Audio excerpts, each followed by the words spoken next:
Le naufrage du Joola, parlons-en encore. Faut-il continuer ou pas à célébrer la date anniversaire de cette catastrophe maritime jamais vécue ailleurs dans le monde?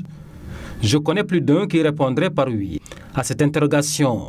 D'anniversaire en anniversaire, on note une démobilisation progressive des populations, tant au cimetière de Kantène qu'au port de Ziguinchor, où les activités sont de plus en plus réduites à leur plus simple expression. Avons-nous véritablement le droit d'oublier les 1863 âmes qui ont perdu la vie dans cette catastrophe, au nom de la lassitude ou simplement de l'indifférence? Que non.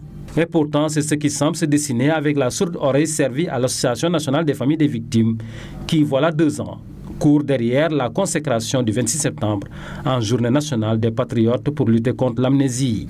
Noyer définitivement le Joola, n'est-ce pas là le vœu de certains dont la responsabilité est engagée dans ce drame? Affirmatif, pourrait-on dire.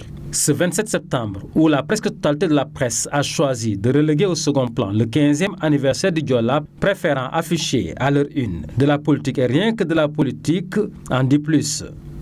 En quoi le retour de Karim Wade, enfant prodige du maître, celui-là même sous le mandat de qui arriva cette catastrophe maritime jamais vécue au monde, ce retour annoncé au Sénégal pour 2018 ou encore la candidature de ce dernier au présidentiel de 2019 pourrait être plus importante que les milliers d'enfants d'autrui, des jeunes futurs cadres de ce pays engloutis dans l'océan?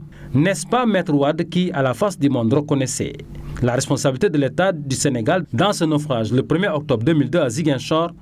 Pourquoi alors a-t-il choisi le 26 septembre, date de commémoration de ce naufrage, pour tenir un comité directeur bâti autour de la promotion de son fils?